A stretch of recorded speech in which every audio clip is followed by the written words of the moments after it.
Let's begin. Here we go!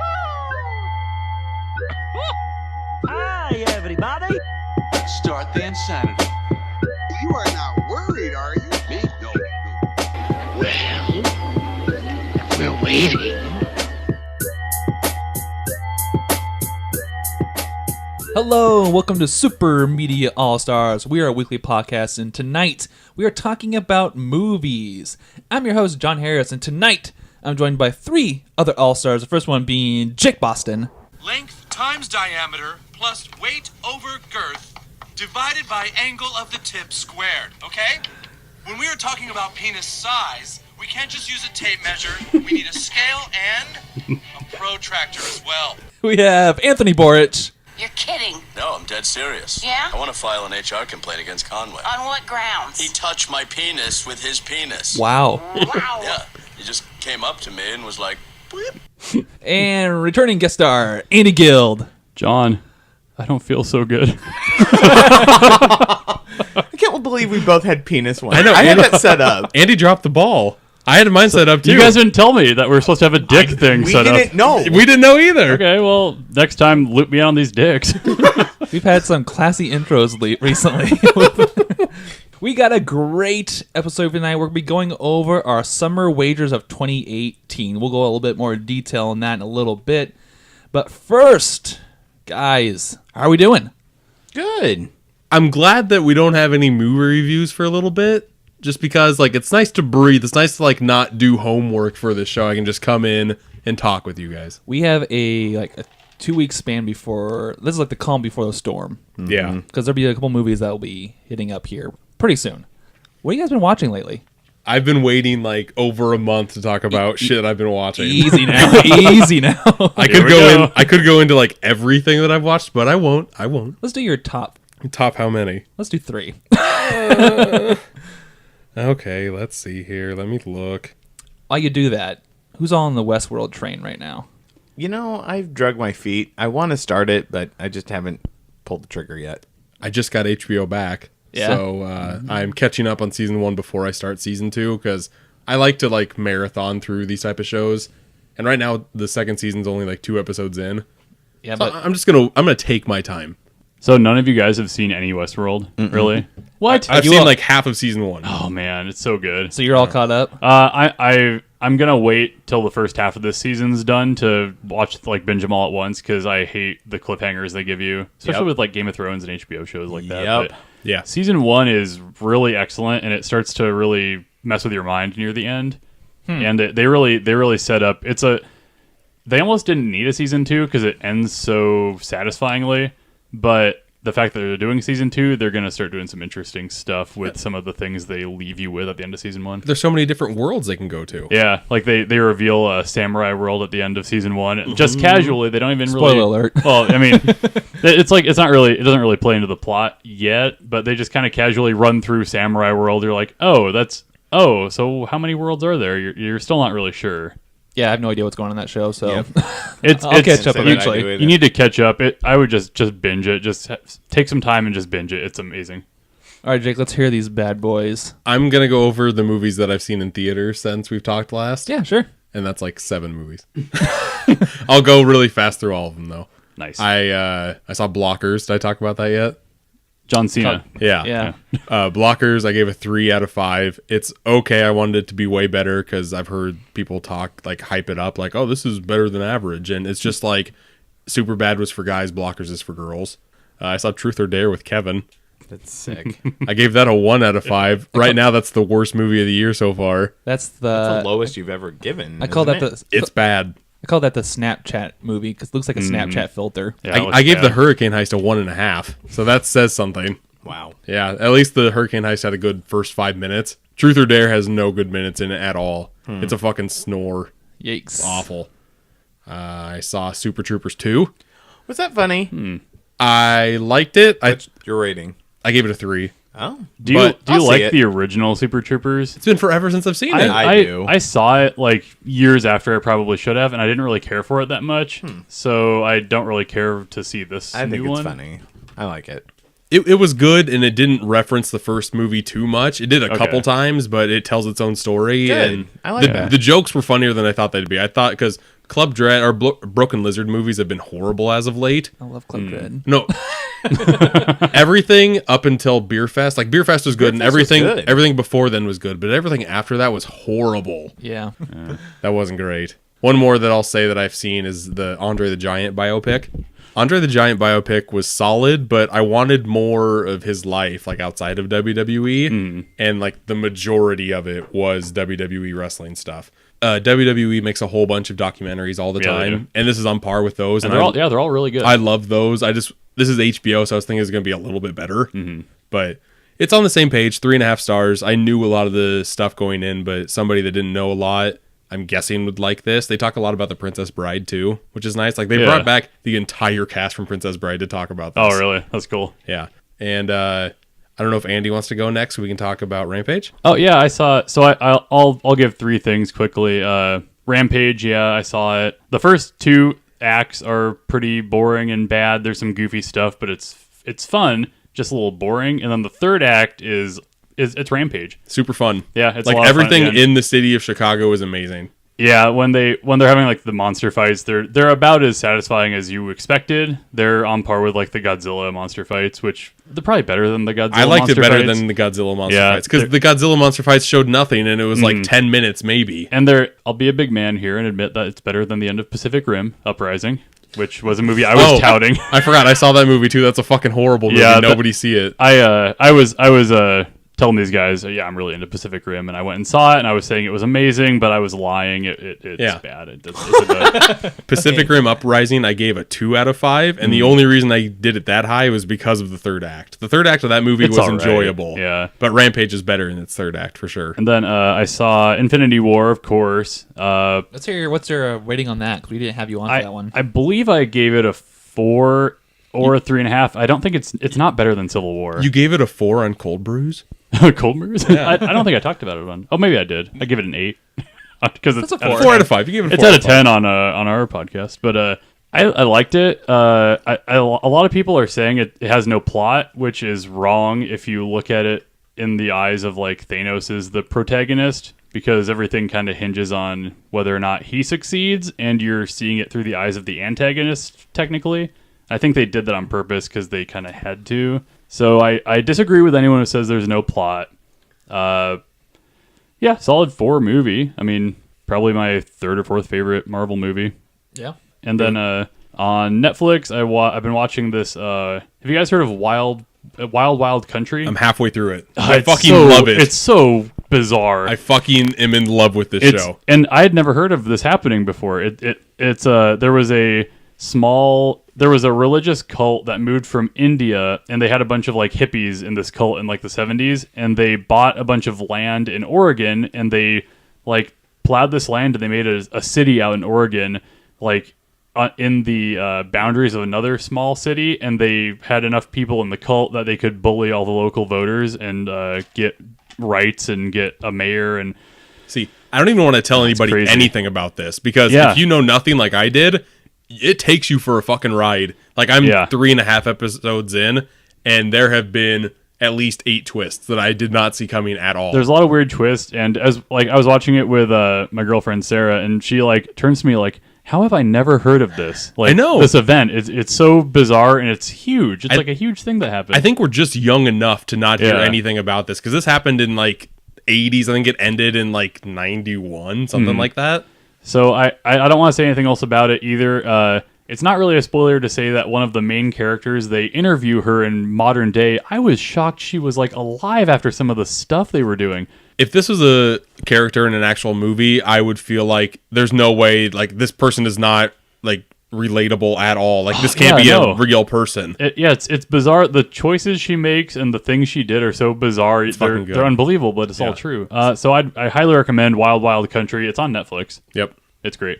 Let's see. 3 things that I've been watching. I saw I Feel Pretty with my wife. My God. It was fine. I give it a 3. Stop. It was watchable. A 3 is above average. It's average. Okay. It was an average movie. Oh, compared to Trainwreck? You think that the female version of Reverse Shallow Hal is acceptable? Real quick, would you say Trainwreck's better? Because I've heard a lot of comparisons to Trainwreck. You better say yes. Yeah, Trainwreck's better. You're Okay. right. Trainwreck's better. It was still funny. I mean, it was. I thought Trainwreck was overrated, but it has to be better than I Feel Pretty.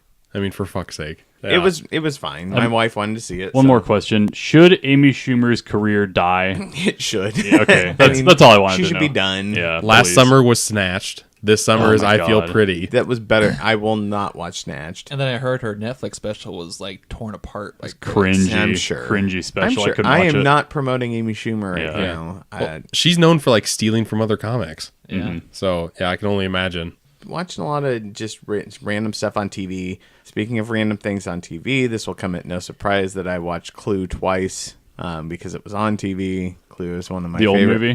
Mhm. That's a really good one. Solid 4 out of 5. Yeah, every I time. like that movie. Can I pitch a question out there? Of course. What movie do you think you've watched the most in your lifetime? Ooh, Is Clue up there? Clue's up there. Okay. Forrest Gump's up there. Yeah. Does Disney count? I watch a lot of fucking Disney. Any movie whatsoever. And I kind of want to ask this question to everybody because I want to see like how many times you think you've watched one movie. I have no effing idea. I think I've watched Finding Nemo a lot. Kind of a weird one. I think I've watched First Blood more than any other movie.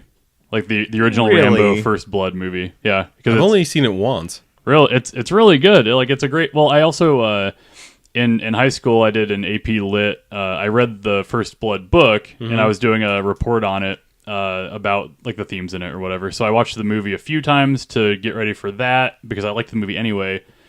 I probably watched it like once a week in high school. Just I'd turn it on and just watch it. So you've seen First Blood like over 20 times? Probably. Oh my God. Yeah. I don't know. Like Christmas movies are up there for me. Yeah. But I think I've watched Back to the Future at least 20 times. That's a That's good the one. only movie I think I can say that to. a good one. Yeah, I love that movie.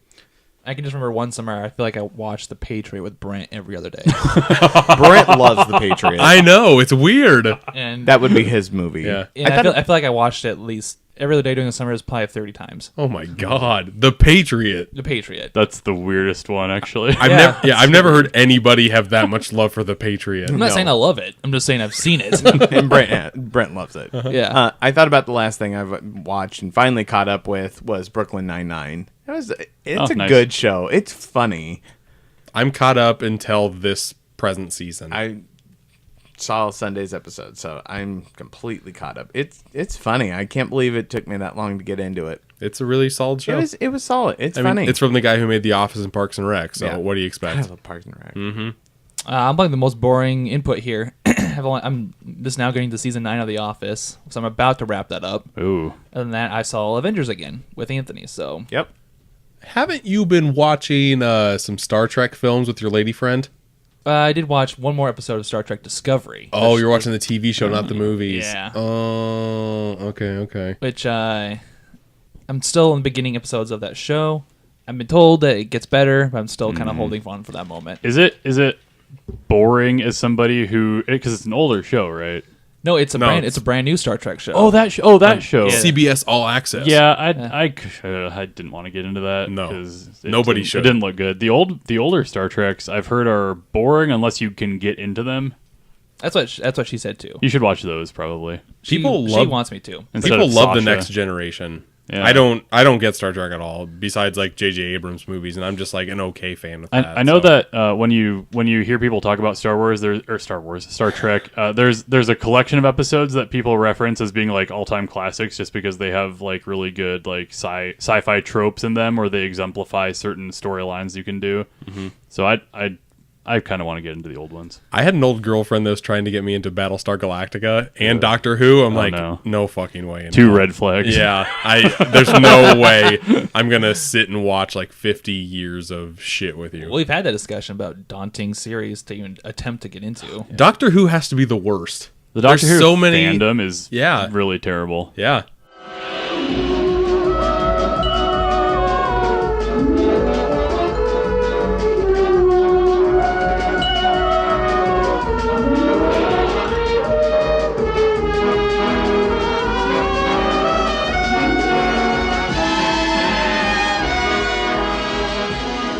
All right, let's move on to the next portion of our show, and that is going to be our summer box office wager 2018, and we actually officially call it here BOSS. BOSS stands for the Box Office Summer Showdown. There's quite a fefew guidelines and rules to go over, but basically at its core, this is a wager between our group of friends. We bet on the most profitable top-grossing movies domestically of summer 2018. Jake, you kind of want to give over some specifics here? Sure.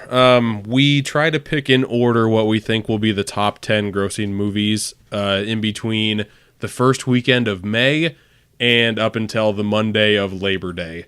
And this year, Avengers decided to move its release date up a week. Thank God. So we're not counting it in our top 10. Like, we're the only people that won't count Avengers as a summer movie, but... Because it would be all of our number ones for a very easy reason. Yeah. But speaking of, Avengers 4 got a release date of May 5th next year, I believe. Yeah. So might want to take that out of next year too. No, I mean, if it releases in May, then it'll count. Oh, it's my number one for next year. Yeah. Anyway, go on, sorry. We'll see. I think if Solo does well, they might release another Star Wars in the summer. I think Episode 9 is releasing in the summer regardless. So I think that Avengers might move back in April since it's like the highest grossing movie or the fastest growing movie to reach $1 billion. You hear that, Star Wars fans? Get excited for Episode 9. But okay, back to rules. We have the first 10, and we also have 3 dark horse picks. Those are picks that we don't have enough faith in to put in the top 10, so we decided to put them just like, hey, this might crack the top 10, but it might not. But if it does, you'll get a bonus point if they do. And then we also have a boondoggle. A boondoggle is we pick what movie we think will lose the most money compared to its budget. And then we also have the worldwide pick. This is a new one for this year. This is the third year we're doing this. We try to try something new each year. This year is the worldwide, and that pick is what we think will be the highest grossing movie in the world. We had a group of friends weigh in with an overall kind of wager. Yeah, did we have 7 or 8 this year? We had 7. Because last year, first year we had 4. The second year we had 4 again because Brent dropped out. Yep. This year Brent dropped out again, but we still managed to get 3 more people. So we're pretty much doubling what we did last year. Yep. And we had our initial group meeting. We kind of put together our data and our own picks together. So what this episode is going to be is going over those picks, why we think it's going to land where they are. And at the end of the summer, we'll reconvene during a podcast and go over the winner and how the points came to be at the end of the summer. This will be like an ongoing summer update through our podcast as well. But that being said, we decided we're going to kick it off with our number 1s, correct, gentlemen? Yeah, that's right. Yep. So this is our top 10 grossing movies of summer 2018. We're starting at number 1 because usually the way this goes is that we know what number 1 will be, and the lower you go down the list, the more changes there are in the list, like what movies people think might get in your top 10 go lower as you go on. So just a little process here. We'll go around the table and list our movies, then we'll kind of have a short little discussion on why we think those movies landed where they are in our personal opinions. I'll kick it off with my number 1 movie will be Solo, A Star Wars Story. Stupid. Foolish. I still have... it's a fool's errand. I still have faith in what Star Wars will pull in, so... We'll just go we're clockwise. all I guess all of us have Jurassic World.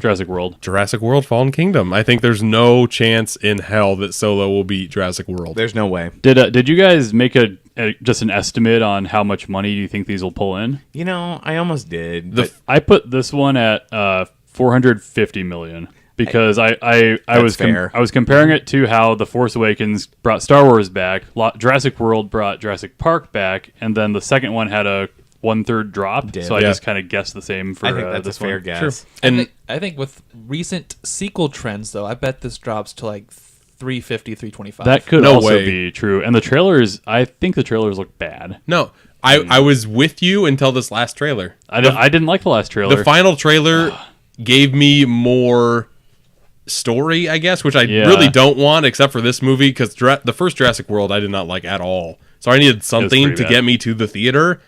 I like the story that they're giving me in the final trailer. I agree with you. I think they had to give out more to get more. It's Lost people. World. I've seen this movie. Yeah, that's what it looks like. Okay, so there's one scene in Jurassic World with that big fucking dinosaur in the wave. So what? That gave me chills. No, it didn't give me anything. That looks so fucking... That looks way better than anything the Meg has to offer. Well, yeah, I'm probably, but... And I can't wait to see, what that fucker does. That'll be Jaws times 1,000 for, 90 seconds, and I can't wait for that. Yeah. Jaws is built on tension, and that's built built on spectacle, so fuck that thing. It really was spectacle in the first one. Yeah. But we'll see. I didn't like it that creature in Jurassic the World first was one not either. good, and John loved Jurassic World. I did. I just don't have faith in it this time around. That's weird. I know. Anthony, why don't you give us your number 2? Number 2, The Incredibles 2. I think you're hitting kids. I almost put this as number 1. I second guessed myself, so hopefully I don't kick myself, but there's no way. Jurassic World's not. It'll make more. But kids movie, prime time to come out. Kids are going to see this more than once. Yep. I have. This is an easy pick. I have the same thing as you, Incredibles 2. I'm guessing it. I guess it right under Toy Story 3 numbers at 380 million. Yeah. I think it's going to clean up. See, I'm nervous about this one because I did not pick Incredibles 2, but I will say when that movie came out, it made 210 million, but that's not including inflation. Right. If you include inflation, it's over 400 million. Yep. So I don't know if Incredibles 2 will get to 400 million. I don't think it will. You guys I questioned think it me when will. I picked Finding Dory. And It might. I think it'll be close. It might. But my number 2 is Deadpool 2. I really That'll be think... good. I mean, Avengers has done all the fucking money in the world right now. If there's a second place superhero movie, I think Deadpool 2 is going to be that, and I think it's going to fucking rack in the dough. I think this movie, more so than Ant-Man and the Wasp, can work off of the Avengers hype because, one, people get confused and think it's in the same universe. Like, my girlfriend has no idea who the X-Men. She thought Suicide Squad was an MCU movie, which upset me. But Deadpool 2, it's being marketed way differently than Avengers, and it looks like a completely different movie, even though it has the same villain, kind of. And I think to that point also that Deadpool will give people the comedy relief in a superhero movie that they didn't get with Avengers. Like it's not as affected by the superhero fatigue because it's more of a comedy. My number 2 was I put Jurassic World here. And I forgot to mention this in our first pick, our number 1 picks, but I have our collective, our group, most common picks were in order. We called John the Stat Man. The Stat Man tonight. I'm the Stat Man! So the number 1 pick, The the number 1 pick among the whole group was Jurassic World, number 1. Number 2 was Incredibles 2. It doesn't surprise me. I don't fucking know about Incredibles 2. I really don't. It's good. I think Incredibles 2 does a similar thing that Deadpool does, where it kind of throws up the superhero tropes, and I think it'll work off of that and get a lot of hype from that. Yep.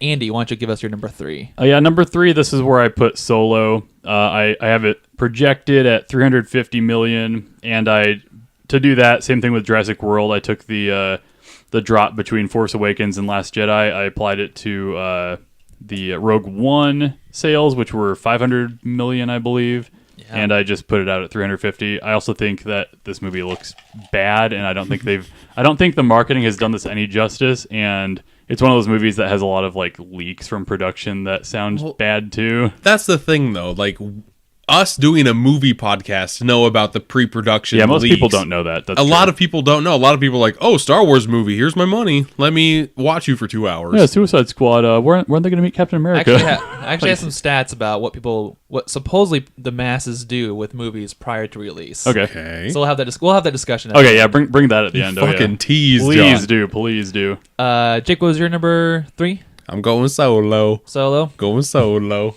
Because I really think that Deadpool 2 and Solo are going to be so fucking close in the box office, it's not funny. I think there's going to be a less than $20 million difference between those two. I hope so. It'd be interesting. My number 3 was Incredibles 2. This is where I put Solo. I think it's Star Wars. It's going to hit it. Our collective group was also Solo. Nice. As we continue, you guys are going to find out that a lot of these movies are actually... A lot of our top 10 here has the same movies, just in different positions. Mm-hmm. Jake, why don't you kick off number 4? Yeah, my number 4, at one point when I did this list, it was at number 2, so I can see why the collective had this at number 2. I had Incredibles 2 at number 4. I just don't know. This might do Finding Dory syndrome to where, like, it's been over 10 years since the first one. Oh, yeah. But that might not matter.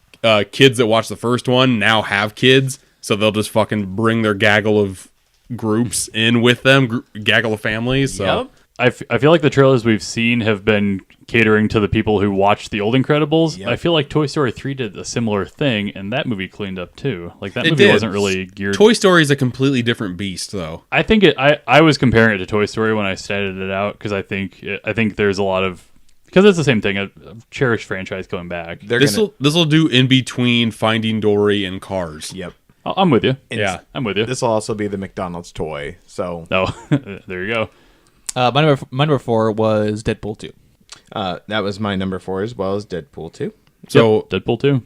just between the 4 of us, our top 4 are the same 4 movies, just in different spots. Just in different spots. And with that, I mean, you can obviously conclude that the collective group vote was Deadpool. Me and Andy 2. are completely the same. I think right now. I think we're we'll divert I think pretty it's hard right here. here. Yeah, we divert pretty hard. Here the next one. Out of our group of 7, the same 4 movies were in the top 4, just in different spots. Yep. Like past 2 years that we've done this, that's never happened. No, that's never happened. Yeah. It's This very is a hard year. It's very exciting. I feel like not even the bottom 5. I feel like the bottom 3 will make or break people. Yeah, it's great. Anthony, why don't you continue with number 5? Number 5 is where I put Ant-Man and the Wasp. I think you've got an Avengers movie that's hopefully sees a little bit more, but not too much because it's still... Don't get me wrong, I love Paul Rudd, but Ant-Man is not a big storyline.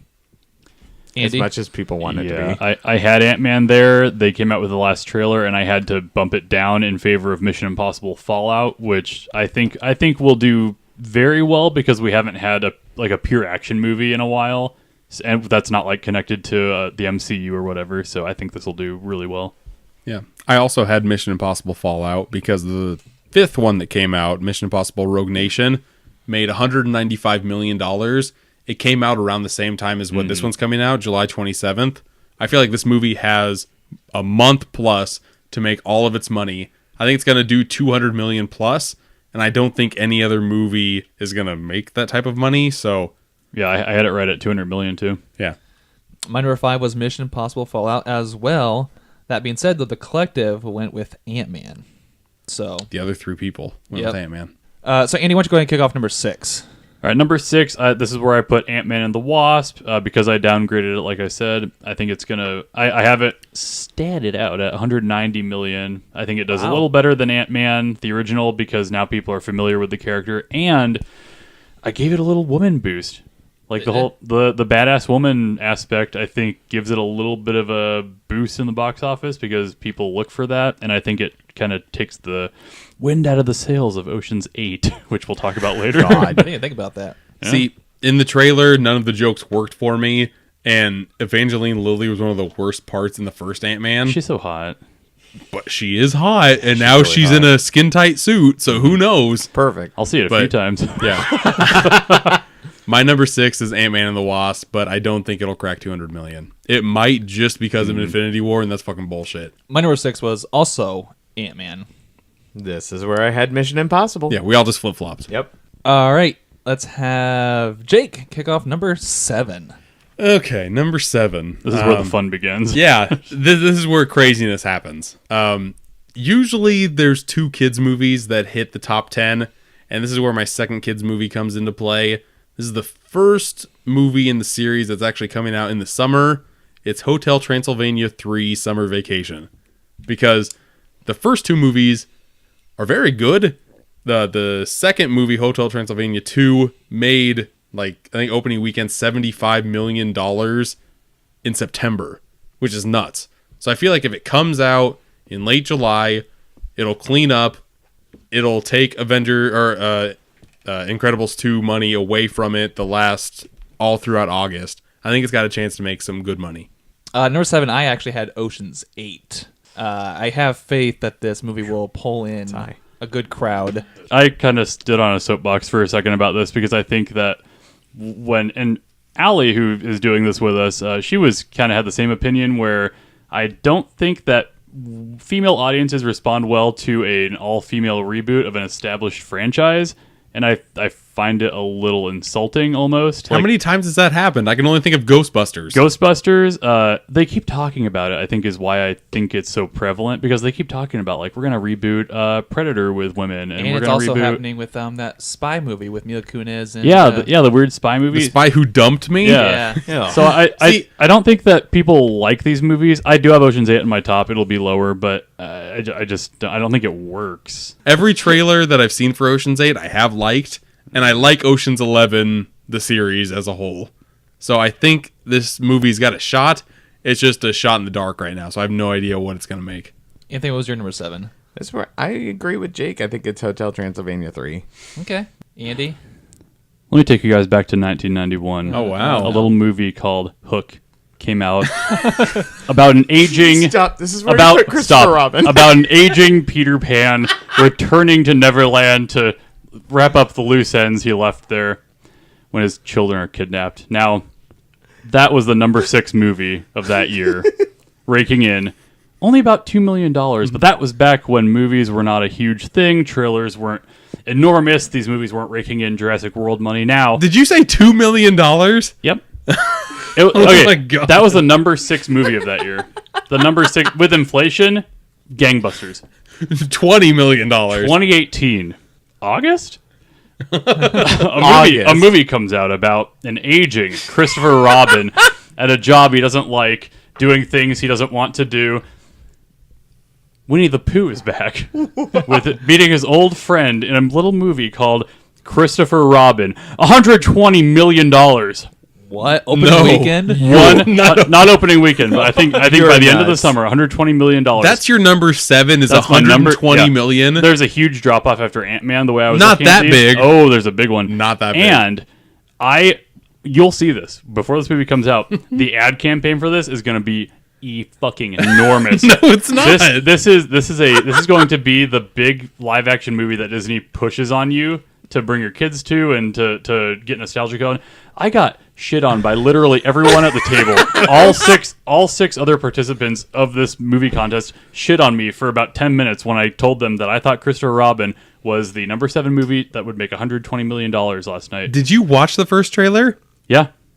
Let me just And say, you saw how fucking depressing that looked? Yeah, my heart was fucking touched. Kids won't want to see this at all. They want to see the bear. let me just say that I was worried when we were going through our list and me and you had almost the same, and then you fucking spit out Christopher Robin. I was like, oh, okay, I'm fine. Yeah, you're not fine, buddy. Jake, what was your number 7? My number 7 is Hotel Transylvania. Fuck 3. you. All right, so just because for record keeping, I forgot the collective group at number 5 was Ant-Man. Collective at 6 was Mission Impossible. That's wrong. And the collective at number 7 is Ocean's 8. Robin. Ooh. Yeah. So Oh yeah. Some now we outliers. jump back to 8 with me, and I had Hotel Transylvania here. This is where I had Skyscraper. I think this is something that can pull in some money. I don't think tons, but not less than Not Christopher 120. Robin. Not Christopher Robin numbers. Maybe like 150. I think people are going to spend so much money on the top 7 or 6 movies that they're just not going to want to go to the movies anymore. Andy, Stop was your shitting number, on me. Andy, was your number 8? Transylvania, 110 million. Nice. Families have too many options. It's not going to break like Not at that 150. time. You're 120. going way too low. I might be, but This is your first year in the competition. You're about to get whooped. I'm going low, but it's still not based on my real projection. It's based on the order, and I'm confident in my order. If we're going budget, I think Hotel Transylvania 3, my number 7, will make around 175 million. My number 8 is Ocean's 8. And I really think it's going to make around 150, 160 million. Somewhere around there. I think people are going to want to see a girl power movie, especially like last year, Girls Trip randomly made it in the top 10, which none of us had. Bullshit. Only one of us had it in our dark horses, so... The collective for number 8 was actually Hotel Transylvania 3. 3 with the group. So we could throw back to Anthony for number 9. This is where I had Ocean's 8 at number 9. Nice. I'm back in line with Anthony. Ocean's 8, number 9. Gotcha. If I'm putting dollar values, my number 9 is Skyscraper. I think that's got a chance to make like 125 million, somewhere around there.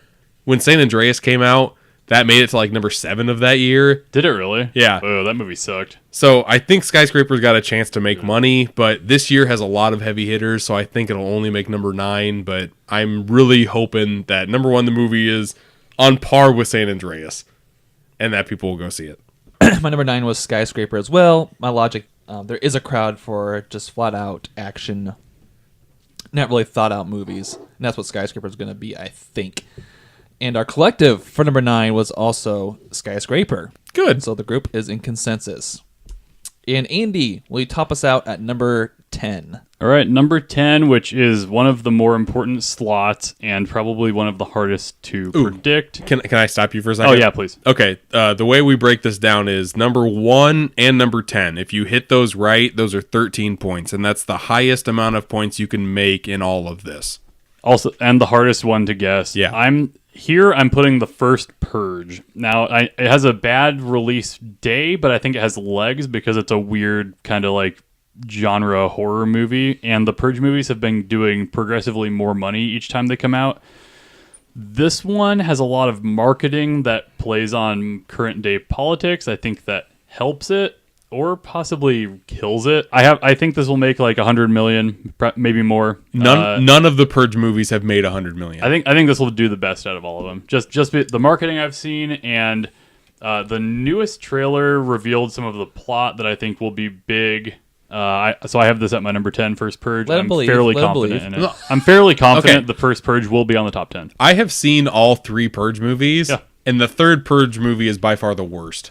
So I feel it made more money than the other 2. I know. So people saw that thinking the first 2 were good, saw the third one was shit. The fourth movie people will not go to see. I don't know. I think it's gonna do it. I have faith. All right. Faith is all I can have. My number 10, I don't think anybody else had it their number 10. Not a lot of people even had it on their dark horse. I have Tag as my number 10.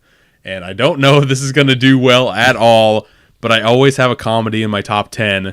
And every time that I've seen the trailer for Tag in a theater, there have been multiple breaks in laughter from the audience.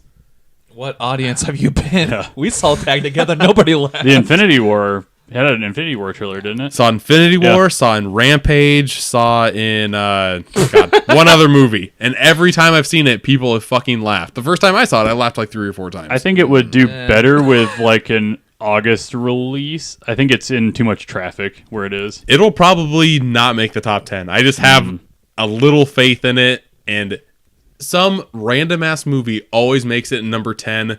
I think this random ass movie will be Tagged this year. I had it at a dark horse at one time, and I'm like, Anthony, don't be stupid. Take it off. And I put on another stupid one, but we'll go through that shortly. With my logic along there, I think the random movie that comes in number 10 is Mamma Mia 2. That is exactly where I went. Here we go. Yeah. I don't want it there. I just where think it's going to be. That's why I think. It's a musical. There you go. I don't want it to be there. This summer. There's no fucking way. Doesn't matter. The only reason the first movie worked so well is because number 1, it had Meryl Streep and sings. Yeah, Pierce Brosnan, Meryl Streep, Colin Firth, and was it Michael Caine? What was the other fucking old guy? I don't know. Michael Caine is too old. Yeah, but it's somebody else. Yeah. Meryl Streep is in this one, and she's like, "Oh, I remember back in my childhood when I did this as well." And it's a flashback. That girl's hot. That's the one from Baby Driver. Nobody fucking knows her. I do. The only knowable person in this movie is Cher. And the last movie Cher was in was Burlesque, and nobody fucking saw Burlesque. Whatever. Collectively, it was Mamma Mia, wasn't it? Another person had 2 other people had Mamma Mia on their list. The collective was Mamma Mia at number 10. Right. All of you are fucked. No way. Can't wait to have my 13 points. This might make more than 50 million just because of old people. This is pushing 100. Well, you're wrong about Christopher Robin, so I can't really trust you. Anything you say. All right, let's jump to our next section of points here, and that's going to be our dark horses. And just to recap, the dark horse is movies we weren't confident enough to put in our top 10, but they stand a chance of making it in some retrospect. I'm going to toss it back to Jake. Jake, why don't you list us your dark horses? Yeah, all the rules for this game are going to be on our Facebook page, and I'll probably put it on the Instagram too. But dark horses, you get 1 point if these movies randomly make it into the top 10. The 3 dark horses that I picked, Mamma Mia, here we go again, because it might make it. I don't think it will, but it might. One that hasn't, I have 2 more that haven't come up yet. The first one is The Meg, and I have no fucking idea about The Meg. I don't think it'll make over 100 million at all. And if you make it into the top 10, you usually have to make at least 100 million. Yep. This movie comes out in mid-August, so it only has 2 weeks to make its money for our competition. I don't think it'll make it, but Sharknado was a big fucking thing, but nobody had to pay to see Sharknado, so who the fuck knows? I don't know. I put them big. But my third one was the sequel to Sicario. This is a big wild card for me, just because the first movie only made like $45 million, but that was like an Oscar pick, and it came out in November, so I don't know. My dark horse is retread one movie here, and that is The Meg. I think it might get 100 million in 2 weeks, only because there's really nothing else coming out in that 2 weeks, so it stands a chance there, just to add to Jake's point. The other two I had, he didn't mention, were Teen Titans Go. I want this movie to do well so bad. That's the only reason it's a dark horse for me, because I want it to do It might. It's either Hotel Transylvania or Teen Titans Go. Like, the two demographics that Teen Titans Go have are children and stoners. And they might come out in droves to see this movie, but I think a lot of people will wait to see this when it comes out on Blu-ray. So I don't think a lot of people will see it in theaters. I don't either. And then my last dark horse was The Equalizer 2.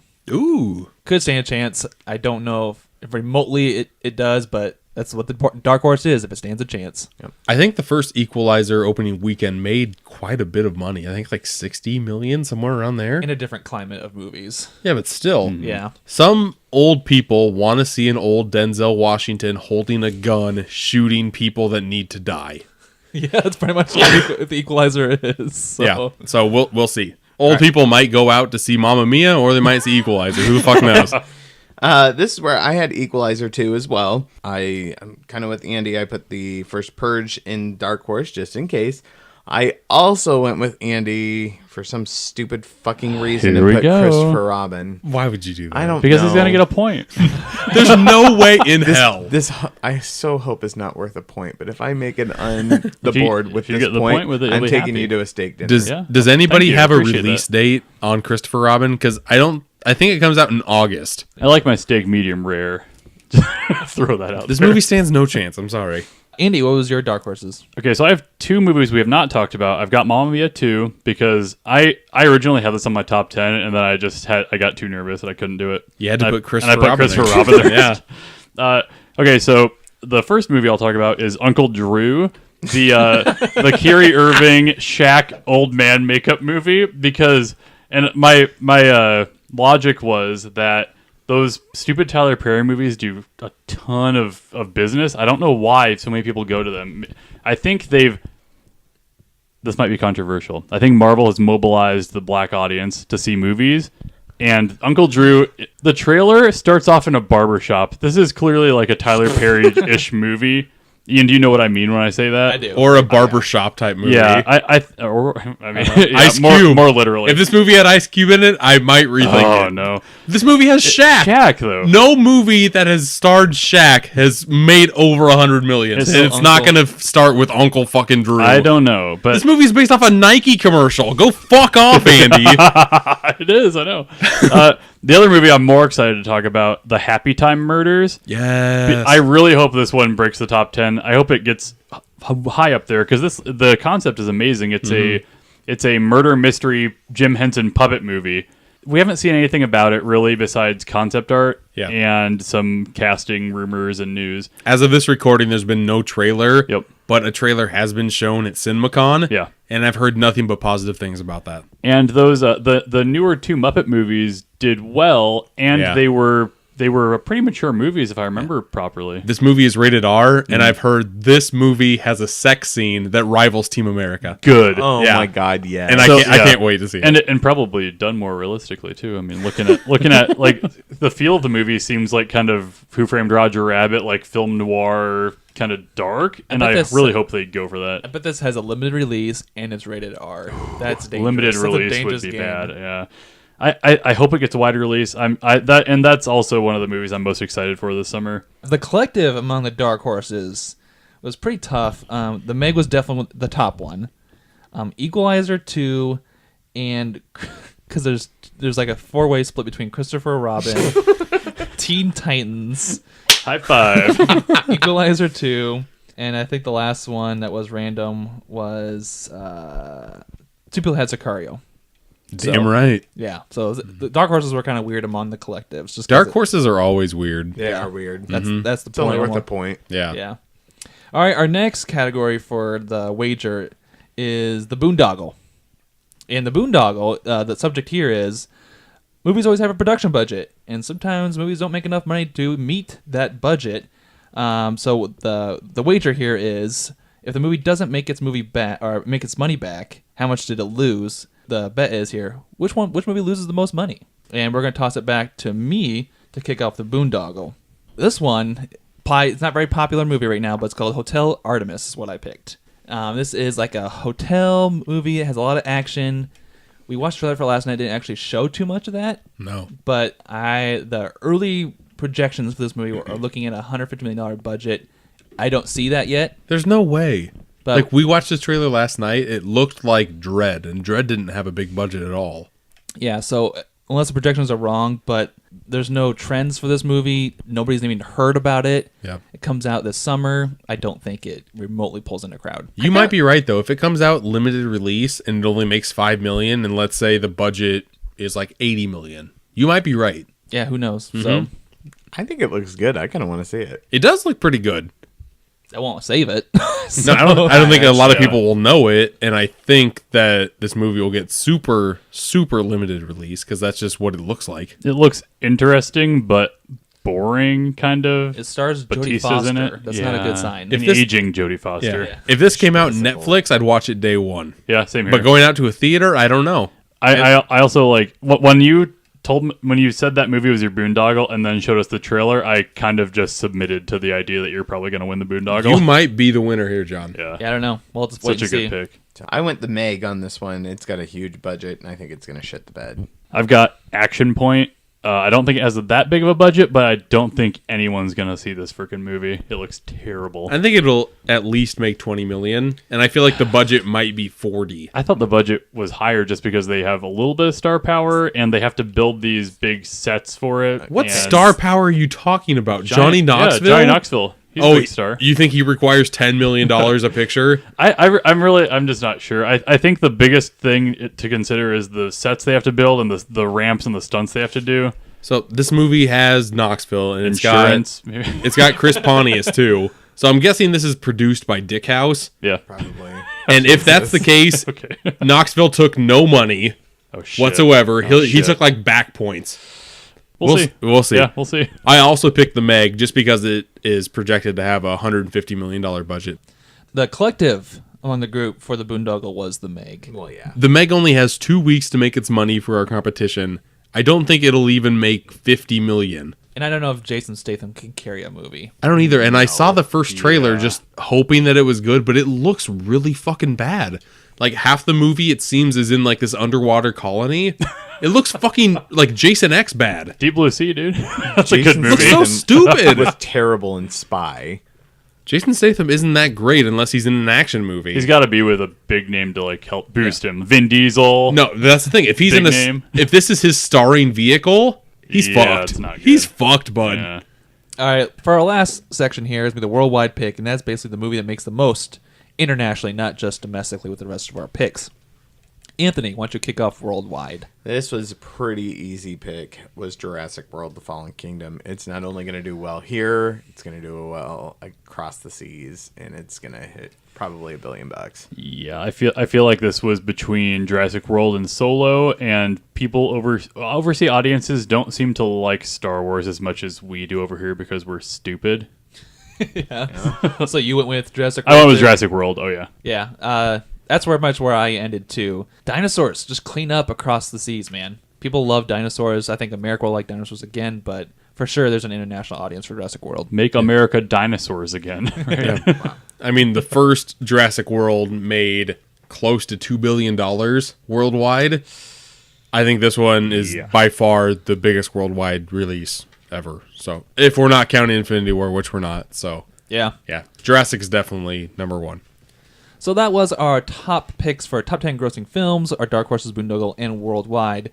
And just for fun, we gathered some data here just to kind of talk about and see how close we actually land with these picks comparative to what the media is saying and what kind of social media is buzzing around right now.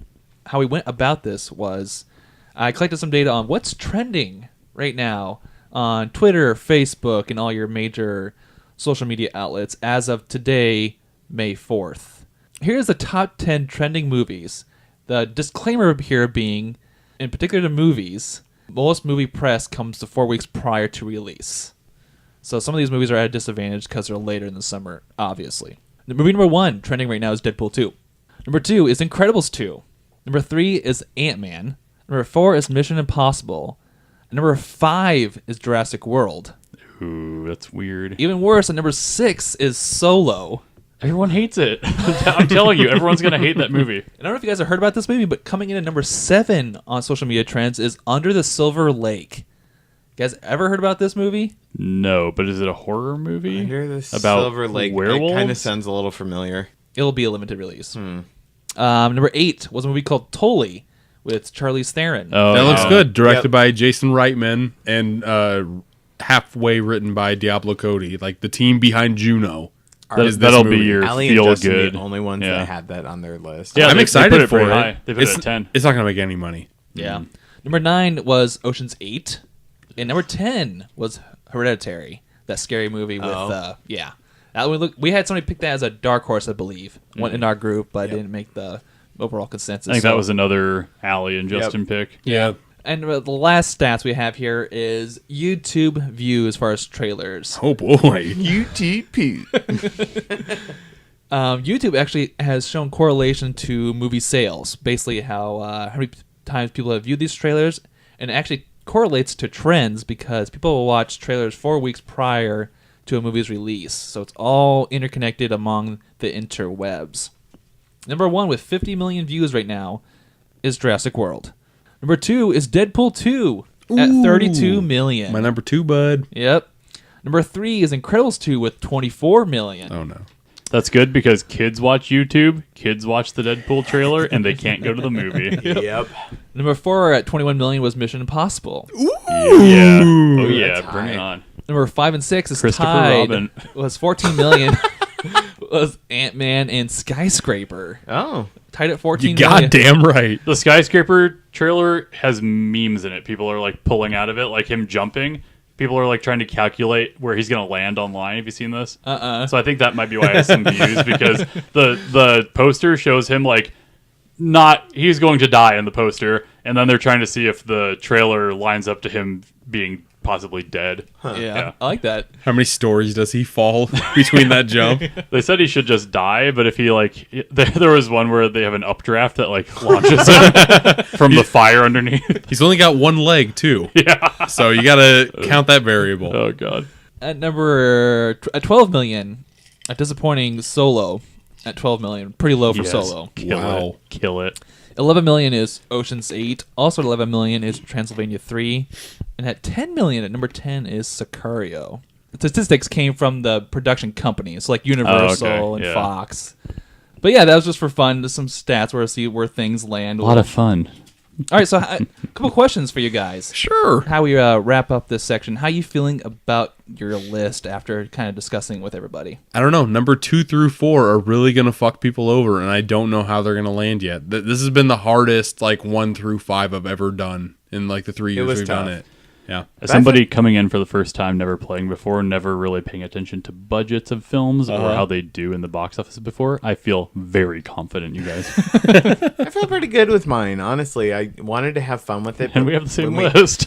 when we had more people join in, I got a little scared and had to play it a little more conservative. Yeah. But I like it. I think it'll be fun. I will say, out of the 7 of us that are playing this year, we all have the same movies besides Christopher Robin in our top 8, which is nuts. That hasn't happened in the past 2 years we've done this. That's so true. That makes me real fucking nervous.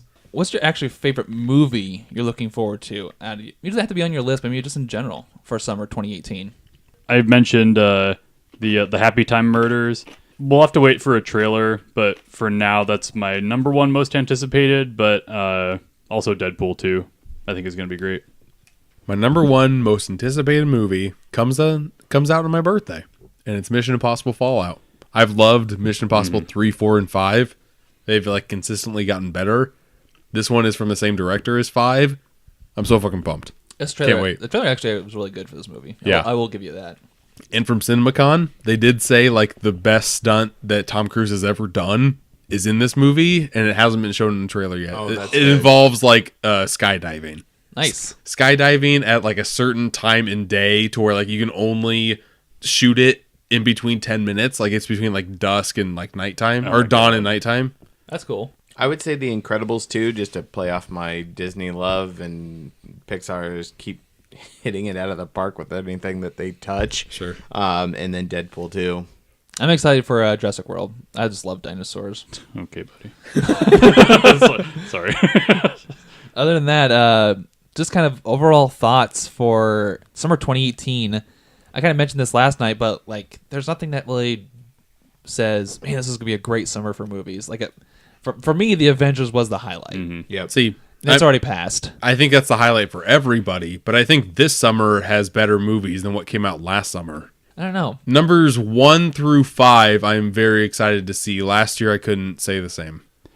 I was really stoked for Guardians last year. I was too. I kind of agree. I think that Infinity War took the wind out of the sails for a lot of these movies, which is why I kind of have them all lower than the average box office of last year, just because I think that Infinity War is cleaning up and it's going to kind of affect how things go moving forward. Yeah. Can I say some movies that came out last year in the summer? Yeah. I was just looking that up. Okay, there were Guardians 2, Despicable Me 3, Spider-Man Homecoming, Transformers The Last Night, Hell yeah, that was a great movie. Wonder Woman, Cars 3, War for the Planet of the Apes, Pirates of the Caribbean, Dead Man Tell No Tales, Baywatch, The Dark Tower, Dunkirk, Rough Night, The Mummy. Like, a lot of these are just fucking shit movies. I think it's comparable, if not better, last year. I don't think so There's at all. there's some tie-ins that are compared to crap, and some kids movies that are lined up as crap too. These are, I think I agree that there are more good movies coming out this year. I think so too. Yeah. I love Spider-Man Homecoming. I feel like I'm the only one that pushes for it. That's as much good. as I Well, no, do. that movie's in my top 5 MCU movies. It's good. So, yeah. As far as Marvel And goes, Alien, we all had fun going and seeing Alien. Alien was last year. fun. I'll do the fingering. That was the only fun part of that movie. Well, give us till the end of summer. We'll wrap up our total points. We'll kind of give you a breakdown of how this contest ended. We might have our own podcast about it, but we'll come with our total votes. There's a trophy involved, and also bragging rights, and of course the money. But this is also just a fun thing for us. We do this. We've been trying to make this a trend every summer, as the summer tends to be the best time for movies.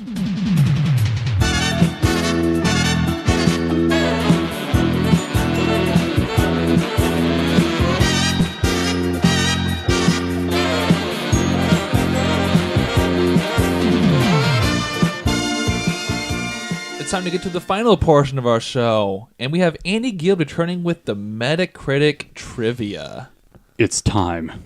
Are you ready for Metacritical to return? Anthony, who's never played the game before. I know. I'm excited. This is Metacritical Movies. Hit the theme. Get critical, critical. We wanna get critical. Digging into critical, digging into deeper thought. To deeper thought, digging into deeper thought. The rules are different now in this game, so listen closely. I'm going to give you the name of a movie, and you're going to try to tell me the Metacritic score between 0 and 100 of how you think critics felt about this movie. When I get your score, I will compare it to the actual score and take the difference, giving you a number. You want a low number, so the closer you are to the actual score, the lower your score will be. I also want you to give me what if you think that the user score was higher or lower than the critic score. And if you get that correct, I will knock 5 points off your score for each round. Wow. Going no lower than 0. Is there a theme for this week's Metacritical? Let's get into it. We may still be riding high on the high of Infinity War, a movie 10 years in the making. But over the course of these last 10 years, we may have forgotten what our heroes used to get up to. This is Metacritical Origin Stories. These are Marvel movies before the MCU was a thing. Oh, no. To help you calibrate, Infinity War has a 68 on Metacritic. What the fuck? X-Men Apocalypse, 52. Civil War, 75. There's your calibrations. Let's get into it. Yeah, this is gonna be hard. One of our favorite Avengers had a life of his own before he saved New York from the Chitauri. before he fought the Abomination, before he was Mark Ruffalo. In this 2003 classic, Hulk Smash Emotions? In Hulk. The film is Hulk. Oh, God. Tell me your Metacritic score guess between 0 and 100. All right, everyone got their scores written down? I think so. Committed to paper. We'll start with Anthony. First to this game, so I took 38, and I said the viewers liked it more. 38 and more. John. I said 63. Okay. And I said yours lower. You said lower. All right. I said 59%. Okay. And I think audiences liked it higher because people like Hulk Smash.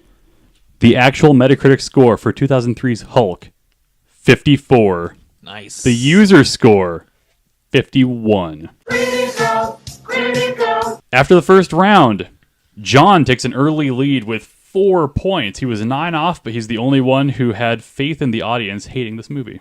Next up, Marvel's first family has always had trouble translating to the big screen.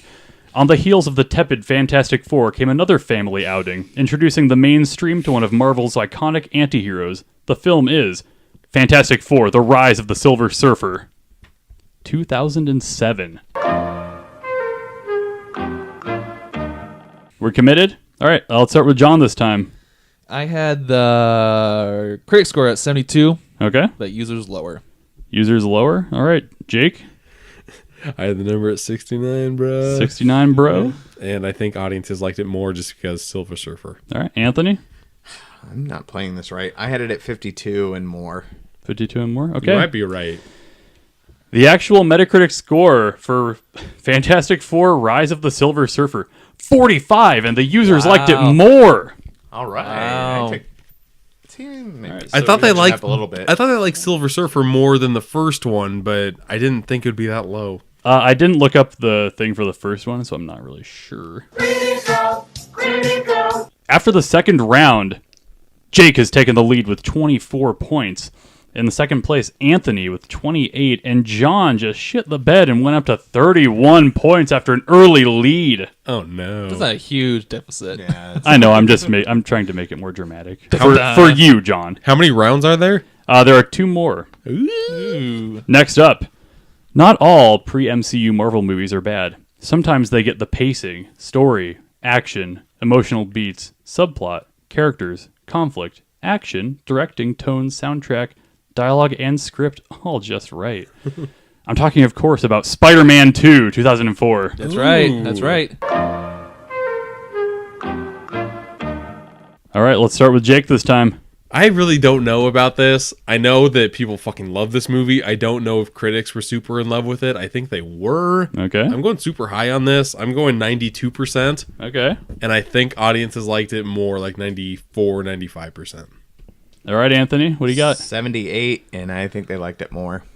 And John. I had 88%. Okay. And I had it audiences liking it more. I had 90 and I switched to 92. I don't fucking know. All right, the actual Metacritic score, 83, and the users liked it more. So you all got the bonus points for people liking it more than the critics. Nice. Good We job, do John. some quick calculations here. Fuck. Critical, critical. Well, by changing the scoring system, I thought we were gonna maybe make the scores a little more varied.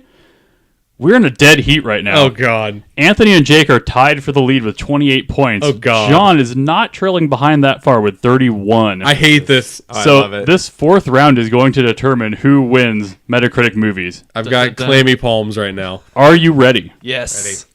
If you thought that Wonder Woman enticed female audiences with the siren song of empowerment, Catwoman. you don't know jack about female superheroes. Before war criminal Gal Gadot donned bracelets and lasso, the homely Jennifer Garner, Ooh, worse, Elektra. who never hurt anyone in her life, donned the dual sigh of Elektra. Oh, my fucking Christ, Andy. 2005. This is how we're doing it? It is. Oh, no. Oh, no. John's locked in. I'm hot. I'm locked in. Anthony's locked in, and Jake is I'm questioning everything. very stressed and Yeah. having a nervous breakdown. We all good? Yeah. You ready? Yeah. All right, let's move it back to Anthony. All right, I wish I didn't have to go first. I took 42, and I think they liked it less. Okay. John? I said 58 and less. 58 and less. And Jake, this could make or break. I had 19%. Okay. Okay. I had more. Fuck your bonus points, Andy. The actual Metacritic score for 2005's Elektra, 34.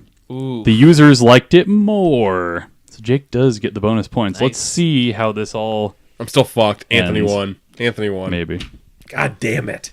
Critical, critical. The official results of Metacritical.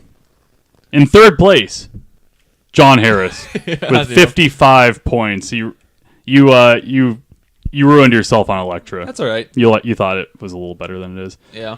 In second place, Jake Boston with Come 38 on. points, and the winner of Metacritical Movies, Anthony Borich with 36 points, a 2 point difference. I'm pissed. The crazy thing about this, the way the scores work, the difference between 1 and 2 could be 50 points. It could be 2 points. God damn it. The official winner, Anthony Borich, First time. master of movies. That's what people call him in the street. Nope. That's Ben. That was Metacritical. nice, I like it. nice twist on the rules there, and I really enjoyed it. That was fun. That was fun. Appreciate it. Thank you. It's nice to get a refresher on how terrible these movies were. Replay that theme song, John. Then get critical, critical. We wanna get critical. Big and mostly critical. Thinking is a deeper thought. All right, well, I hope you guys enjoyed that. That has been episode 41 of Super Media All-Stars. I thank you for joining us on our summer box office wager. Be sure to check us out on our all kinds of social media. The first one being Facebook at Super Media All-Stars. You can find us on Twitter at SMASPod. You can find us on Instagram at Super Media All-Stars. You can find me on Instagram at Steelbook Obsessed. I just hit over 300 Steelbooks on my account, so I'm 1,000 followers. Over 1,000 Yep. followers. Yeah, that's very exciting. You can find me on Letterboxd at Steelbook. You can find all of my reviews early. Like, there's a lot of stuff that I skipped today that you can find on there if you care. Yeah, you can find me on Side John in there. I'm actually behind on my reviews, but I will post those eventually. And Andy, are you still using it? Yeah, I don't know my username. I'm friends with you guys. People can find me. AB Guild, I think it was what it was. Simple and effective. That sounds right. Simple but effective. You can listen to us on Apple Podcast service. Be sure to like and subscribe there. You can listen to us on Google Play. You can listen to us on TuneIn Radio. And be sure to check us out now out on Stitcher Radio. Guys, I thank you for joining me. Audience, thanks for listening. We'll see you next time. I don't want to go. I don't want to go. Enjoy your summer! Game over, man. Game over. Bye-bye. I am out of here.